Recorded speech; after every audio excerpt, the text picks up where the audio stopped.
I'm Nima Rajan, and this is Forum Daily Week in Review. This week's trickle of COVID-19 vaccines arriving in the country is set to explode next week. The Public Health Agency of Canada is expecting fewer than 445,000 doses of Pfizer-BioNTech shots over the next 7 days, but about 1 million doses the following week. That pace is set to continue through to the week of May 10th, and as of yesterday, more than 3 million COVID-19 vaccine doses had been administered in Canada. Prime Minister Trudeau offered reassurances today of the safety of the Oxford-AstraZeneca vaccine as more European countries suspended its use due to safety concerns. Meanwhile, Canada's top doctor is voicing concern about an increase in highly contagious COVID-19 variants as Alberta confirms its first 2 cases of a fast-spreading strain first identified in Brazil. Both cases are travel-related and were reported in the Calgary area.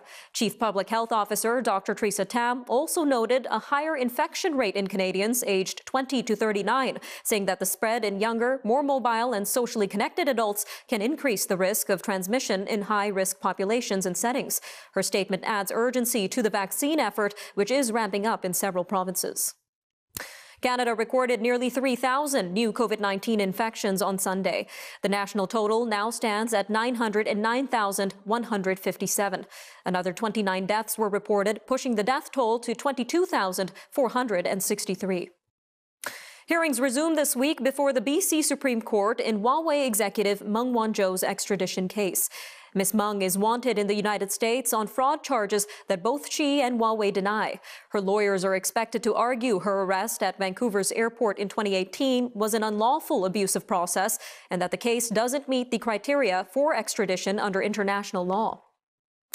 Canada's national police and spy agencies are taking notes from Britain as they look to improve how intelligence is handled. The RCMP and the Canadian Security Intelligence Service approached their British counterparts to use their findings to develop an updated national security program to uncover and manage threats. A review of Canadian practices resulted in 76 recommendations, including enhanced cooperation and information sharing in national security probes. Canada's military ombudsman, Greg Lick, is calling on the federal government to make his office truly independent. He says that the current structure is undercutting confidence in his ability to fight for aggrieved Canadian Armed Forces members and others. Mr. Lick says that he initially believed when he took the ombudsman's job in November 2018 that he could work with the current structure. However, he has since changed his mind, saying that the situation sets up real and perceived conflicts of interest. Advocates for sex workers say they are being left out of the conversation about how to protect people who appear on pornography websites. Sandra Wesley, the director of a Montreal advocacy group for sex workers, says when she asked to testify before a Commons committee studying the issue, she was turned away. Ms. Wesley says some of the people who have testified before the committee have ties to socially conservative religious groups or anti-pornography activists. Other advocates have expressed concerns that if the committee doesn't hear from sex workers, it will recommend regulations that could force people out of the industry and put performers at risk. Despite losing on-premises sales as a result of COVID-19 closures of bars and restaurants, 2 of Canada's biggest independent craft breweries are reporting big results during 2020. Calgary-based Big Rock Brewery reported its strongest adjusted earnings results in 7 years in 2020, despite higher inventory losses and a huge drop in keg volume sales. Waterloo Brewing CEO George Croft says the Ontario company actually realized double-digit percentage increases in sales in 2020 because only about 2% of its volumes are sold in bars and restaurants, with most marketed in retail stores. Ford Motor Company has issued 2 safety recalls involving 2.6 million vehicles in North America, including nearly 275,000 in Canada. The biggest recall involves driver's side front airbags for some Ford Fusion, Edge, and Ranger models dating back to 2006 to 12, and some older Mercury and Lincoln models. The airbags contain a calcium sulfate absorbing propellant that may degrade after long exposure to high heat and humidity and could rupture during deployment. The second recall involves 19 tires from Continental Tire of America that may be cured beyond specification. Alberta's Brendan Bochner has finally won the Brier. He has defeated Kevin Coe's wildcard 2 team in the final of the Canadian Men's Curling Championship, winning by a score of 4-2. Mr. Bochner had lost the last 3 times in the final, including a loss to Mr. Coe in 2019. Up next, we spoke this past week with the Canadian Taxpayers Federation on the company's annual Teddy Awards, which may sound prestigious, but as you'll find out, is far from an honor. The recipients of this year's awards include former Governor General Julie Payette, the Government of Quebec, the City of Toronto, and the Phoenix Pay System. More on this after the break, so stay with us.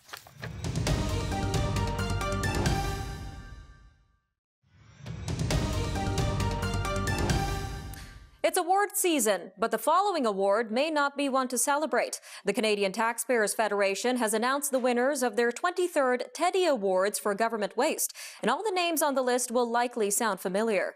The Teddy Award is a pig-shaped award named after Ted Weatherhill, a former federal appointee who was fired in 1999 for his extensive expense claims. The award itself is given annually to government officials who are considered as the worst waste offenders, according to CTF.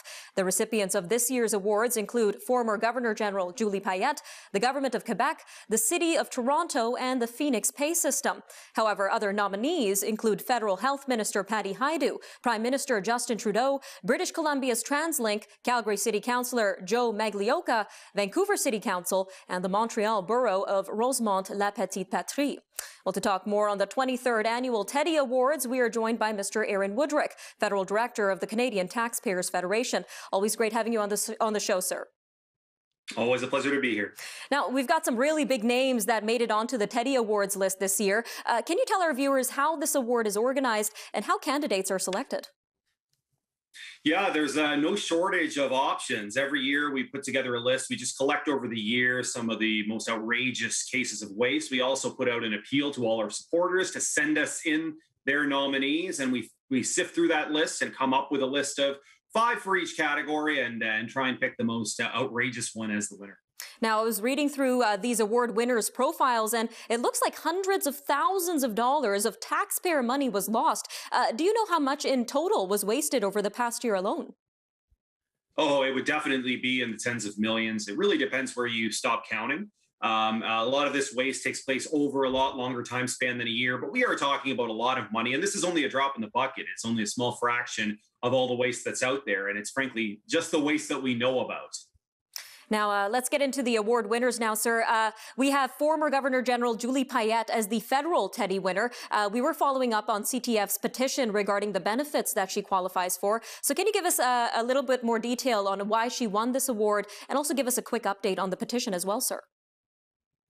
Sure. Well, most people will be familiar with the reason she had resigned. Of course, there were those allegations of workplace harassment. But aside from that, she was no friend to taxpayers. I mean, she spent far more than her budget for a swearing-in ceremony, $650,000. She spent $500,000 on renovations on her residence and did not even move in.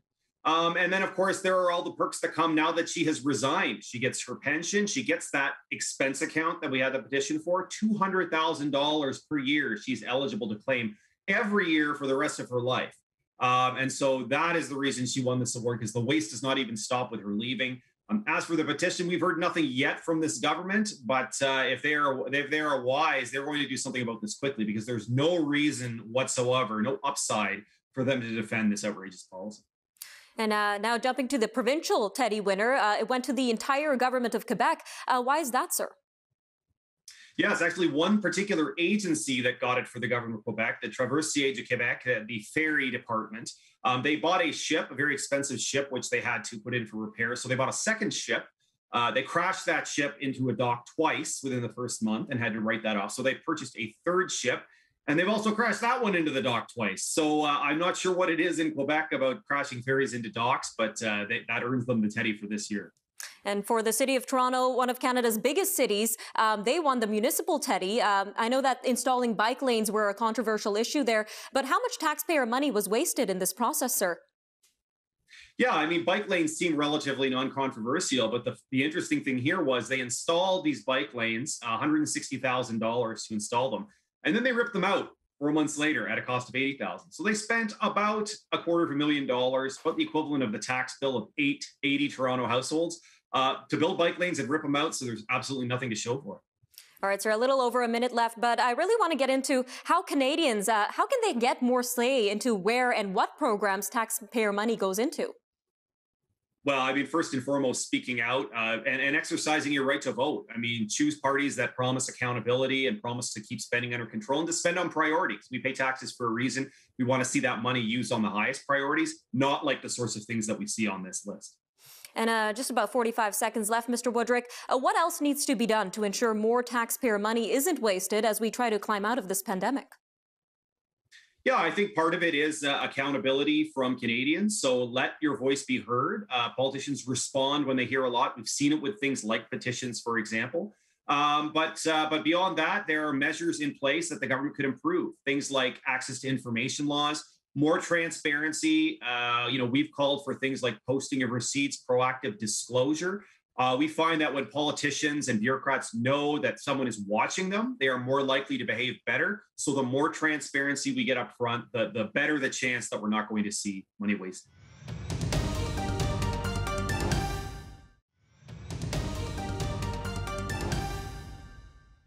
Agriculture Department officials in BC and Washington state are teaming up to work on plans to track, trap, and eradicate Asian giant hornets. The 5-centimeter long hornets with a 7-centimeter wingspan have been dubbed murder hornets. That's because they can quickly kill adult honeybees in a hive for the honey and larvae inside. They have been found in communities along both sides of the border and on Vancouver Island. Alberta's chief medical health officer says the percentage of active COVID-19 cases that involve more transmissible virus variants is rising in the province. Dr. Dina Hinshaw is urging people to keep following public health guidelines and get vaccinated if they are eligible. She says aggressive screening, contact tracing, and other measures have bought time for vaccines to work. There are 355 new COVID-19 infections recorded yesterday, including 62 new variant cases and 3 more deaths. A 17-year-old student who died after being stabbed at her school is being remembered as a girl who had a heart of gold. Dylan Pountny, who is 19, has been charged with first-degree murder in the death of Jennifer Winkler. Police say she was assaulted Monday in a classroom at Christ the King School in Leduc, just south of Edmonton. Mounties have said Miss Winkler and Mr. Pountny knew each other. The Roman Catholic Diocese of Saskatoon says it will release a report this spring listing abusive priests and staff going back decades.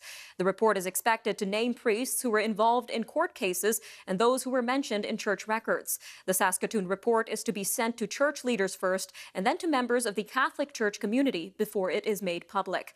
Saskatoon would be the second jurisdiction in Canada to release such a report after the Vancouver Diocese. A remote reserve in northwestern Manitoba faces a jump in COVID-19 cases as the military tries to stem the outbreak. The chief of Pukatawagan First Nation blames the outbreak on social gatherings. The reserve logged 45 new cases yesterday and had 281 active cases as of Monday.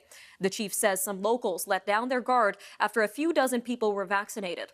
Last week, the military sent 41 troops to the community, also known as Matthias Column Cree Nation, where roughly 3,000 people live. Members of a congregation in Morden were thankful Sunday when some off-duty police officers helped to arrest a man with a gun during Sunday service. Police were called to Westside Community Church after a man started making a disturbance. The off-duty officers who were attending the service pulled the fire alarm to get everyone outside, including the gunman. Police arrested the man, and police seized what turned out to be a replica firearm. Dustin Workington is charged with numerous weapon and assault and disturbance charges. Toronto opened up 3 city-operated mass immunization clinics this morning to deliver COVID-19 vaccines. The Metro Toronto Convention Centre, the Scarborough Town Centre, and the Toronto Congress Centre will operate from 11 a.m. to 8 p.m. 7 days a week. They are currently serving people over the age of 80 who have registered for appointments. Mayor John Tory says 3 more city-run clinics would be open by the start of April. Quebec Premier François Legault says starting today, the overnight curfew in Montreal and its surrounding regions is being pushed back to 9:30 p.m. from 8 p.m. But the Premier warned that despite the good news about vaccinations, this summer may not be a return to normal. He issued a warning about the risk of fast-spreading novel coronavirus variants in the province. Mr. Legault says by the end of April, the dominant strain of the novel coronavirus in the province is expected to be the more contagious mutation first identified in the United Kingdom. Nova Scotia is planning to use mobile clinics to vaccinate about 900 people who use, work, or volunteer in homeless shelters in the Halifax area. will be providing vaccine early April to about 300 people in the Halifax area who are in the homeless shelters. We will also offer vaccine to those who work and volunteer in these shelters. I want to thank the Mobile Outreach Street Health Team at the North End Community Health Centre for their partnership and willingness to help out. Premier Ian Rankin told reporters yesterday the van clinic will be a key piece of the vaccine delivery program. Some 300 people who use shelters in the area will have access to the van. The van program rolls out the first week of April. The voter turnout in Newfoundland and Labrador's election is unlikely to reach 50%, a historic low for the province. An Elections NL spokeswoman says her office estimates a total of 150,000 special ballots have been requested by voters. Turnout will be 49.9% if every special ballot is returned by the March 25th deadline. Special ballots are cast by mail or at district voting offices. All right, more international news from this past week coming up on the Forum Daily Weekend Review. When we return, we'll start with a look at an issue that affects Canada and the U.S., as 21 American states are taking President Biden to court over the Keystone XL pipeline cancellation. Meanwhile, Tanzania's president passed away this week after heart failure, and China made accusations that academic research on the detention of Uyghur minorities is made up. More news from around the world coming up next, so stay with us, everyone. We'll be right back.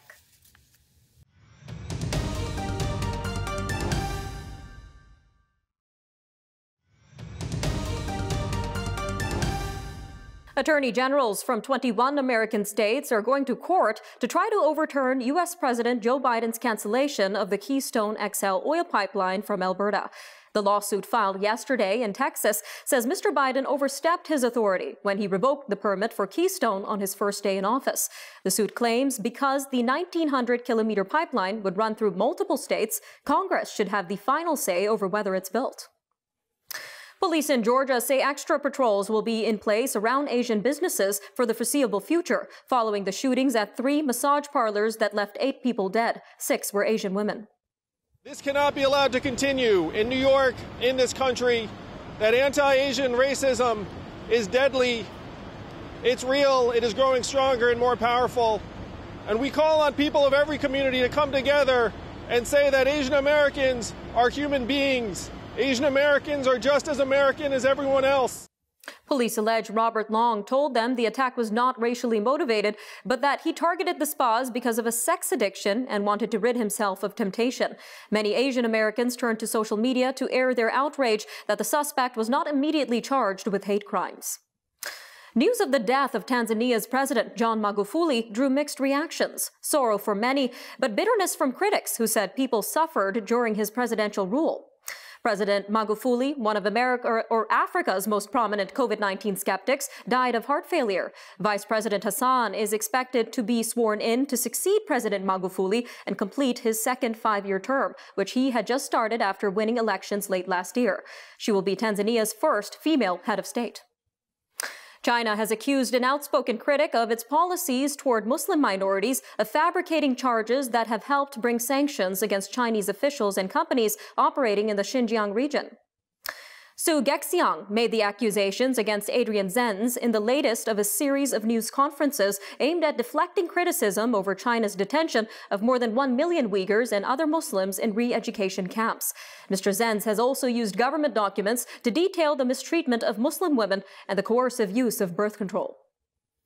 Protesters in Myanmar have fired slingshots and thrown Molotov cocktails toward lines of security forces after apparently coming under fire.